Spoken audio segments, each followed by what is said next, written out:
പോയി അവരുടെ കൈ തളർന്ന് ആ കല്ല് താഴെ വീണു. അവർക്ക് പാപം ചെയ്യാൻ പറ്റുന്നില്ല. അങ്ങനെ ഒരു അവസ്ഥ. അവർക്ക് പാപം ചെയ്യാൻ പറ്റുന്നില്ല. ഒന്നെല്ലാവരും പറഞ്ഞ്, അവർക്ക് പാപം ചെയ്യാൻ എന്തുകൊണ്ട് പറ്റുന്നില്ല? അവരുടെ നിയമപ്രകാരം കൊല്ലേണ്ടതല്ലേ? ഇപ്പൊ കണ്ടോ, യേശു പറഞ്ഞു, ഞാൻ വന്നിരിക്കുന്നത് നിയമത്തെ പൂർത്തിയാക്കാനാണ്. യേശുവിൻ്റെ ആ സ്നേഹവും കരുണയും നീതിയും സ്പർശിച്ചപ്പോൾ അവർക്ക് പാപം ചെയ്യാൻ പറ്റുന്നില്ല. അതാണ് ആ സംഭവത്തിലെ ദൈവിക വെളിപ്പെടുത്തൽ. യേശു വന്നിരിക്കുന്നത് അങ്ങനത്തെ ഒരു കരുത്ത് നമുക്ക് നൽകാൻ വേണ്ടിയാണ്. പാപം ചെയ്യാൻ പറ്റാത്ത ഒരു കൃപാവരം. ആ കൃപ നമ്മിലേക്ക് വന്നാൽ നമുക്ക് പാപം ചെയ്യാൻ പറ്റില്ല.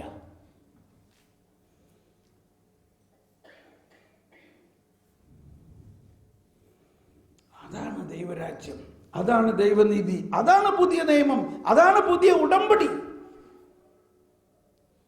ആ പുതിയ ഉടമ്പടി പ്രകാരം ഉള്ള കൃപ യോഹന്നാന്റെ സുവിശേഷത്തിൽ 1-ാം അധ്യായത്തിൽ 16-ാമത്തെ വചനം പറയുന്നുണ്ട്, അവന്റെ പൂർണ്ണതയിൽ നാം എല്ലാം കൃപയ്ക്കുമേൽ കൃപ സ്വീകരിച്ചിരിക്കുന്നു. ഒന്ന് പറഞ്ഞ എല്ലാവരും, അവന്റെ പൂർണ്ണതയിൽ നാം എല്ലാം കൃപയ്ക്കുമേൽ കൃപ സ്വീകരിച്ചിരിക്കുന്നു. നിയമം മോശ വഴി വന്നു, നിയമം മോശ വഴി നൽകപ്പെട്ടു. കൃപയും സത്യവുമാകട്ടെ യേശുക്രിസ്തു വഴി ഉണ്ടായി. എല്ലാവരും, കൃപയും സത്യവുമാകട്ടെ യേശുക്രിസ്തു വഴി ഉണ്ടായി. ദൈവത്തെ ആരും ഒരിക്കലും കണ്ടിട്ടില്ല. മതി പറ്റും. അമ്മോ, ആ സംഭവത്തിലേക്ക് വരിക. ഇതാ യേശുവിൻ്റെ ശബ്ദം, യേശുവിൻ്റെ കരുണ, യേശുവിൻ്റെ നീതി ഈ കല്ലെറിയാൻ വന്ന, അതായത് പാപം ചെയ്യാൻ ഒരുങ്ങി നിൽക്കുന്ന, ഇപ്പൊ എറിയും, ഇപ്പോ അവളുടെ തല പൊളിയും. അങ്ങനെയാണ് ആ കല്ല്. അവളുടെ തല പൊളിയുമായിരുന്നു. പക്ഷെ അവർക്ക് ചെയ്യാൻ പറ്റുന്നില്ല. അതാണ് ദൈവനീതി. മനുഷ്യനീതിയും ദൈവനീതിയും തമ്മിലുള്ള വ്യത്യാസം ഇപ്പോൾ മനസ്സിലായോ? ആ മനുഷ്യനീതിയിൽ നിന്നും അവർ ദൈവനീതിയിലേക്ക് ആര് കൊണ്ടുവന്നു? അവരുടെ ശക്തി കൊണ്ടാണോ? അല്ല, യേശുവിൻ്റെ ഇടപെടലിലൂടെ. അങ്ങനെ ഇവര് രക്ഷിച്ചു.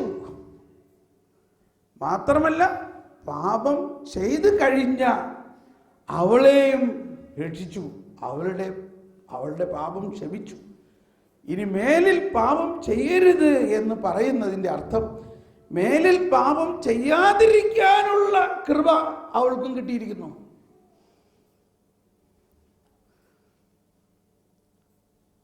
ഇതാണ് ദൈവരാജ്യം, ഇതാണ് പുതിയ നിയമം. അപ്പോൾ പഴയ നിയമവും പഴയ ഉടമ്പടിയും പുതിയ ഉടമ്പടിയും തമ്മിലുള്ള കൃത്യമായ ഒരു പോരാട്ടവും, അതോടൊപ്പം എങ്ങനെ പുതിയ ഉടമ്പടിയിലൂടെ ഒഴുകുന്ന ദൈവനീതി എന്താന്ന് നമുക്ക് മനസ്സിലാക്കണം. നമ്മൾ ചെറുപ്പം മുതലേ ക്രിസ്ത്യാനികളാണ്. ക്രിസ്ത്യാനിയാണ്. എന്താ ക്രിസ്ത്യാനി എന്ന് പറഞ്ഞാൽ, ഈ ദൈവനീതിയുടെ പ്രവാചകരാണ് നമ്മൾ. ഈ ദൈവനീതിയുടെ അനുഭവസ്ഥരായിരിക്കണം നമ്മൾ. ഈ ദൈവനീതിയാണ് ക്രിസ്തുവിൽ വിശ്വസിക്കുന്നവർക്ക് മാമോദീസായിലൂടെയും സ്ഥൈര്യലേപനത്തിലൂടെയും വിശുദ്ധ കുർബാനയിലൂടെയും ഒഴുകുന്നത്. നീതിയുടെ വാതിൽ ഞങ്ങൾക്കായി തുറക്കണമേ, നീതിയുടെ വാതിൽ ഞങ്ങൾക്കായി തുറക്കണമേ, തിരുസന്നിധിയിങ്കൽ പാപികളെ വരെയും എല്ലാവരും മാടി വിളിച്ചവനാ കരുണാമയന കർത്താവേ, നിൻ സവിധേവന്നനയുദ്ധം സ്തുതികൾ പാടട്ടെ. മതി. പാപികൾ പാപികളെ ദൈവത്തിൻ്റെ അടുത്തേക്ക് മാടി വിളിക്കുന്നു. ഇങ്ങനെ ഇതെല്ലാം നമ്മൾ പാടുന്നുണ്ട്, പക്ഷേ അതിൻ്റെ അന്തരാർത്ഥം നമ്മൾ മനസ്സിലാക്കുന്നില്ല. അപ്പോൾ നീതി എന്ന് പറയുന്നത്, ദൈവത്തിൻ്റെ നീതി എന്ന് പറയുന്നത്, എല്ലാവരും ഒന്ന് കരമുയർത്തിയേറ്റ് പറഞ്ഞ്, ദൈവത്തിൻ്റെ നീതി പാപികളെ അന്വേഷിച്ച് കണ്ടെത്തി ജീവൻ നൽകി രക്ഷിക്കുന്നതാണ്. Praise the Lord.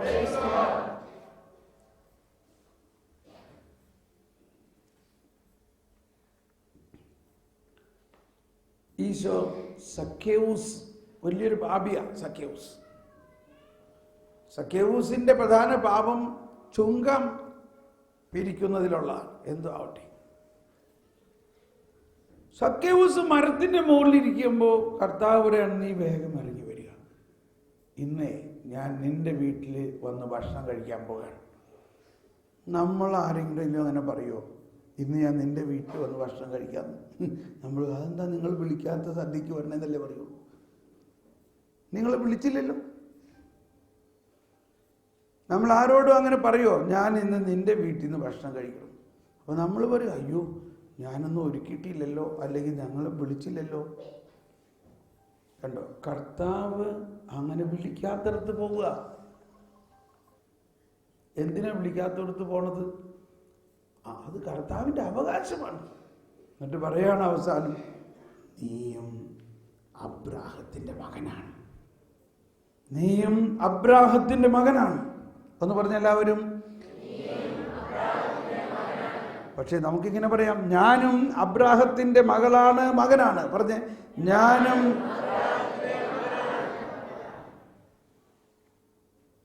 ഞാൻ അബ്രാഹത്തിൻ്റെ മകനാണെങ്കിൽ അബ്രാഹത്തിനോട് ദൈവം ചെയ്തിരിക്കുന്ന വാഗ്ദാനത്തിന് നമ്മൾ അവകാശിയാണോ?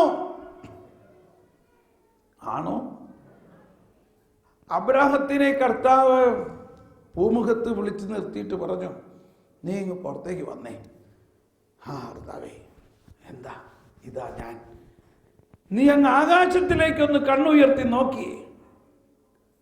എന്താ കാണുന്നത്? ആ നക്ഷത്രങ്ങളെ നിനക്ക് എണ്ണാൻ പറ്റുമോ? ഇല്ല കർത്താവേ. എന്നാൽ ഞാൻ നിന്നോട് പറയുന്നു, ആ നക്ഷത്രങ്ങളെ പോലെ ഞാൻ നിനക്ക് സന്താനങ്ങളെ തരും. പെട്ടെന്ന് അത് കേട്ടപ്പോൾ അബ്രാഹത്തിന് ആദ്യം ഉണ്ടായത്, എവിടുന്നാ? എൻ്റെ ഭാര്യ വന്ധ്യ, എൻ്റെ വേലക്കാരൻ ഏലിയാസറിനായിരിക്കോ മക്കളെ കിട്ടുക എന്നുള്ളതാണ് അല്ലേ? ഇല്ല, നിനക്ക് നിന്റെ ഭാര്യയിൽ നിന്ന് തന്നെ ഞാൻ സന്തതികളെ തരും. ആ സന്തതി പരമ്പര പെരുകി ആകാശത്തിലെ നക്ഷത്രങ്ങളെ പോലെ ആകും. അബ്രാഹാം അതങ്ങ് വിശ്വസിക്കുകയാണ്. ഞാൻ വിശ്വസിക്കുന്നു.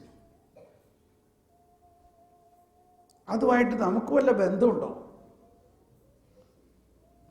ആ സംഭവമായിട്ട് നമുക്ക് വല്ല ബന്ധമുണ്ടോ?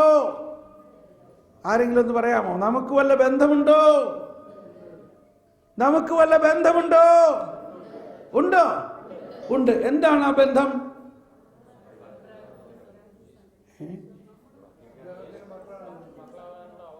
ആ ബന്ധം ഇതാണ്.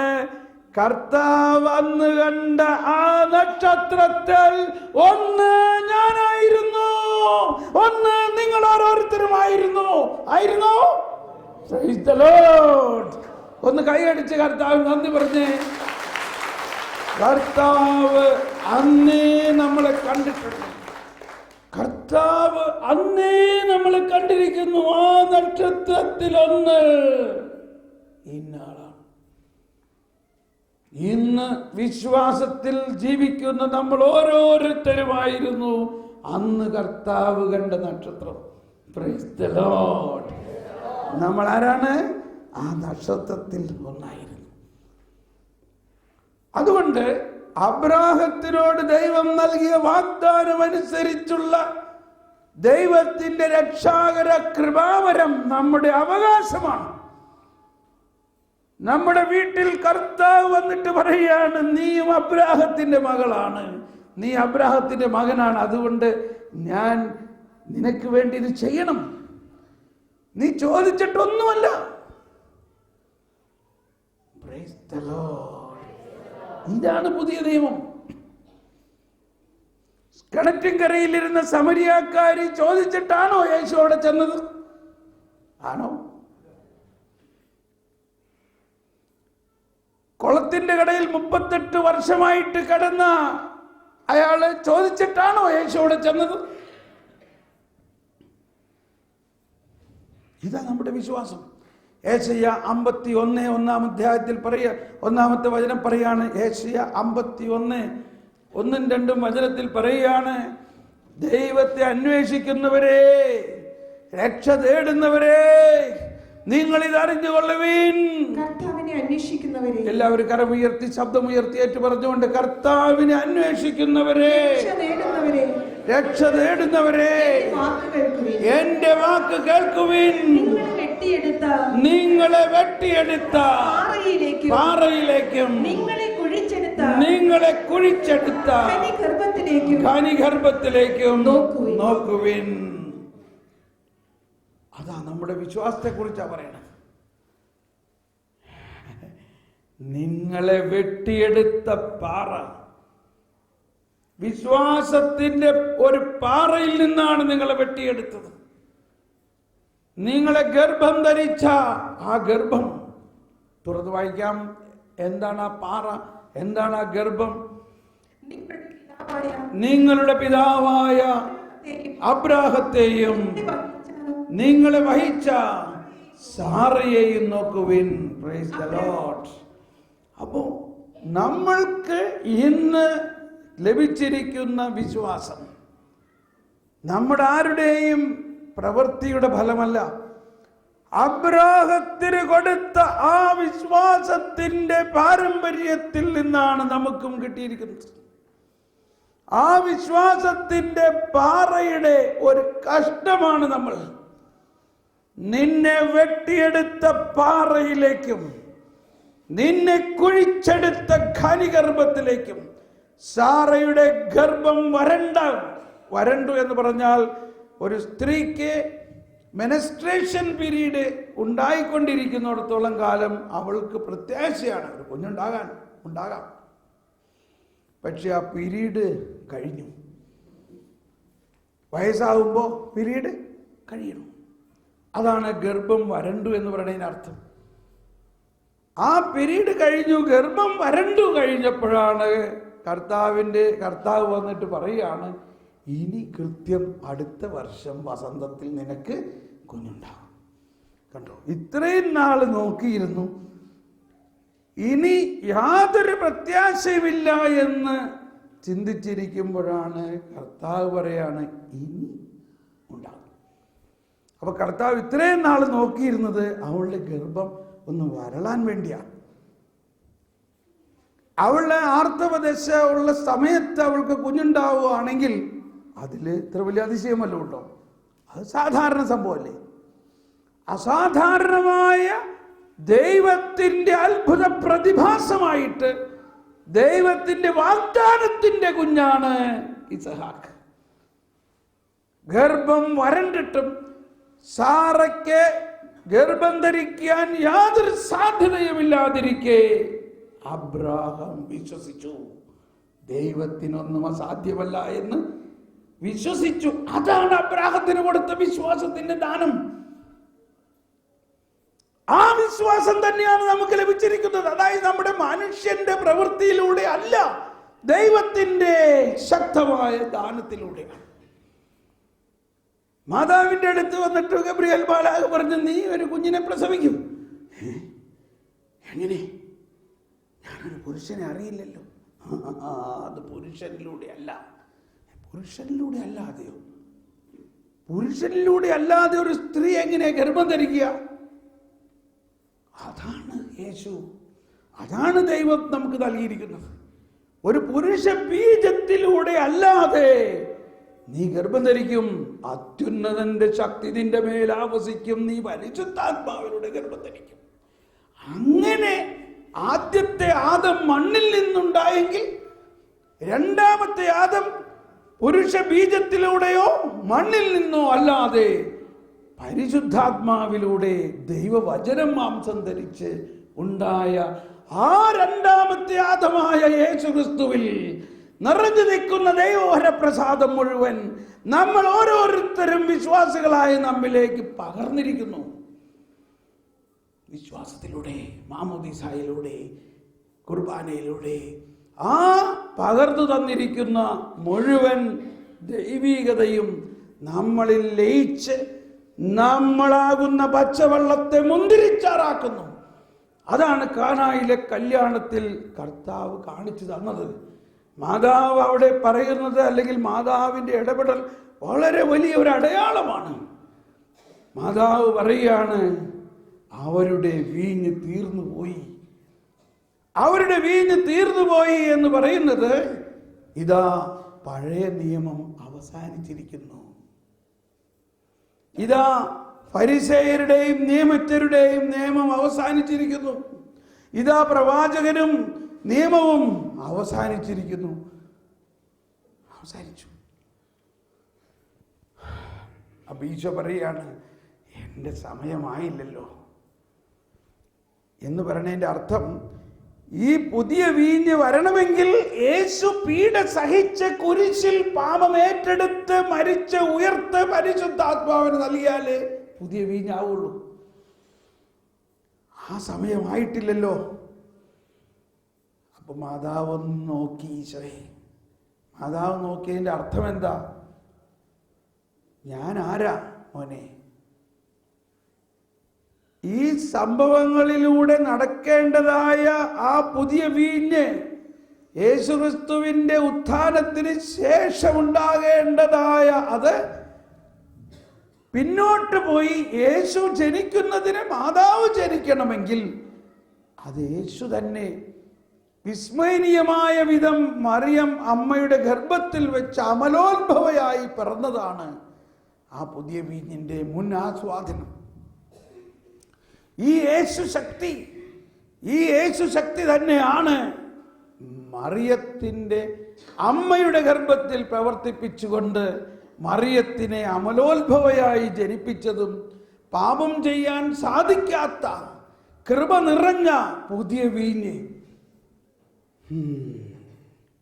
അതുപോലെ ഒരു അടയാളം ആകാനാണ് മാതാവ് ആഗ്രഹിച്ചത്. മാതാവിൻ്റെ ആഗ്രഹം ഉടനെ യേശു മനസ്സിലാക്കിയിട്ട് പറഞ്ഞു, യെസ്, ഇപ്പം തന്നെ ചെയ്യാം എന്ന് പറയായിരുന്നില്ലേ? ആ പഴയ തോൽക്കുടത്തിലൊക്കെ വീഞ്ഞ് നിറയ്ക്കാൻ ഉണ്ടാവട്ടെ എന്ന് പറഞ്ഞാൽ വീഞ്ഞ് ഉണ്ടാകുമായിരുന്നു. പക്ഷെ അടയാളമായില്ല. പഴയ തോൽക്കുടത്തിൽ പുതിയ വീഞ്ഞ് നിറയ്ക്കാൻ പാടില്ല, തോൽക്കുടം പൊട്ടും. ഈശോ പറഞ്ഞു ഇല്ലേ, പഴയ തുണിയിൽ പുതിയ തുണി ഏച്ചു കെട്ടരുത്, പഴയ തോൽക്കുടത്തിൽ പുതിയ വീഞ്ഞ് നിറയ്ക്കരുത്. ഈശോ ആ കൽഭരണികളെ എടുത്തു.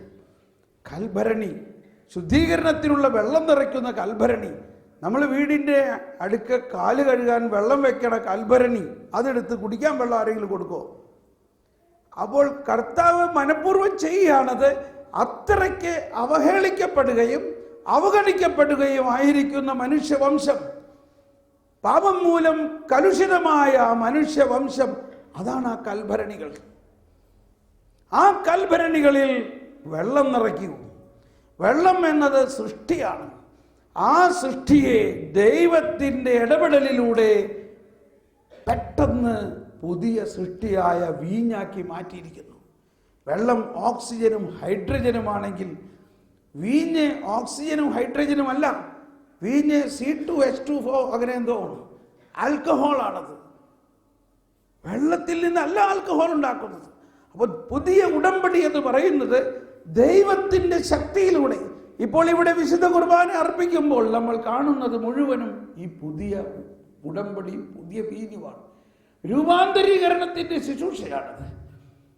അപ്പവും വീഞ്ഞും ഇവിടെ നൽകിയത് നിമിഷം കൊണ്ട് യേശുവിൻ്റെ ശരീരവും രക്തവും ആകുമ്പോൾ, അതേ സമയത്ത് തന്നെ നമ്മൾ വിശ്വസിക്കണം, നമ്മൾ ഓരോരുത്തരിലും ഈ ശക്തി പ്രസരിച്ചുകൊണ്ട് നമ്മളിലുള്ള പാപങ്ങളെ മാറ്റി നമ്മളെ മറ്റൊരു സൃഷ്ടിയാക്കി മാറ്റുന്നതാണ് നമ്മുടെ വിശ്വാസത്തിൻ്റെ ശക്തി. ആ അബ്രാഹത്തിന് കൊടുത്ത വിശ്വാസം തന്നെ മാതാവിൽ പ്രവർത്തിക്കുകയും യേശുവിൽ പ്രവർത്തിക്കുകയും ചെയ്തുകൊണ്ട് ഇപ്പോൾ അത് നമ്മളിൽ പ്രവർത്തിപ്പിച്ചുകൊണ്ട് പച്ചവെള്ളത്തെ മുന്തിരിച്ചാറാക്കുന്ന ഒരു ഉടമ്പടിയാണത്. കലവറക്കാരൻ വന്നിട്ട് പറഞ്ഞു, എല്ലാവരും ആദ്യം മേൽത്തരം വീഞ്ഞ് വിളമ്പിയിട്ട് മത്ത് പിടിച്ച് കഴിയുമ്പോൾ പഴയ വീഞ്ഞ് വിളമ്പാറാണ്. നീ ആകട്ടെ പഴയത് ആദ്യം വിളമ്പിയിട്ട് ഇപ്പോൾ പുതിയത് വിളമ്പുന്നുവോ? Praise the lord. സ്നേഹമുള്ളവരെയും, ആ പഴയ നിയമത്തിലും പുതിയ നിയമത്തിൻ്റെയും ഈ രഹസ്യം നമ്മൾ മനസ്സിലാക്കിക്കൊണ്ട് നമ്മൾ ഈ പുതിയ ഉടമ്പടിയുടെ അവകാശികളാണ്. ഈ പുതിയ നീതി നമുക്ക് നൽകപ്പെട്ട് കഴിഞ്ഞിരിക്കുന്നു. എന്നാൽ അതിൻ്റെ അനുഭവത്തിലേക്ക് നമ്മൾ ഇനിയും പ്രവേശിക്കേണ്ടിയിരിക്കുന്നു. ആ ബോധ്യത്തോടെ നമുക്ക് ഉടനെ വിശുദ്ധ കുർബാനയിലേക്ക്, അല്ലെങ്കിൽ നമുക്കൊരു നിമിഷം ഒന്ന് പ്രാർത്ഥിക്കാം. ആ പുതിയ ഉടമ്പടി ഒന്ന് സ്വീകരിച്ചുകൊണ്ട് ആ പുതിയ വീഞ്ഞിനെ നമ്മൾ സ്വീകരിക്കുക. ഓ യേശുവേ, ഞാൻ സ്വീകരിക്കുന്നു. യേശുവിനെ മാത്രമല്ല, യേശു നൽകുന്ന ഈ പുതിയ ഉടമ്പടിയെ ഞാൻ സ്വീകരിക്കുന്നു. ഞാൻ വന്നിരിക്കുന്നത് ജീവൻ നൽകാൻ വേണ്ടിയാണ്. അത് കഴിഞ്ഞിരിക്കുന്നു. ആ ജീവൻ എനിക്ക് വേണ്ടി നൽകി കഴിഞ്ഞിരിക്കുന്നു. എന്റെ പാപത്തിന് യേശു പരിഹാരം ചെയ്ത് കഴിഞ്ഞിരിക്കുന്നു. എന്റെ ശിക്ഷ ഏറ്റെടുത്തിരിക്കുന്നു. ഇനി എനിക്ക് ശിക്ഷാവിധി ഇല്ല. എന്റെ ശിക്ഷാവിധിയിൽ നിന്നും എന്നെ യേശു അകറ്റിയിരിക്കുന്നു. യേശുവേ, എന്റെ ഹൃദയം അങ്ങയുടെ ഹൃദയമായിട്ട് പൂർണ്ണമായി ഒന്നാക്കണമേ. Price the Lord. നമ്മൾ കുർബാനയുടെ അവസാനത്തെ ആശീർവാദ പ്രാർത്ഥനയാണിത്. വിധിയിൽ വീഴാതവരെ ഞാൻ അന്തിമ ദിവസമുയർപ്പിക്കും. കേട്ടോ, ഇതെല്ലാം കേട്ടു പോകുന്നുണ്ടെങ്കിലും വിധിയെ പേടിച്ച് നമ്മൾ ജീവിക്കണേ, ഇല്ലേ? അപ്പോൾ ഇന്ന് ബലിയർപ്പിക്കുമ്പോൾ ഈ പ്രാർത്ഥനകളെല്ലാം മുഴുവനും ചെല്ലണം. ആ നീതിയുടെ കവാടം തുറക്കണമെന്നൊക്കെ ഉള്ളത് അതെല്ലാം മുഴുവനും ചൊല്ലി നമുക്ക് ശരിക്കും അനുഭവപൂർണ്ണം ഒറ്റ ബലിയിലൂടെ ഇത് മുഴുവൻ നമുക്ക് അനുഭവിക്കാം, ഒരു വിശുദ്ധ കുർബാനയിലൂടെ. Price the Lord. നമുക്ക് വിശുദ്ധ കുർബാനയ്ക്ക് ആമുഖ ഗാനം ആലപിക്കാം, ഇല്ലേ?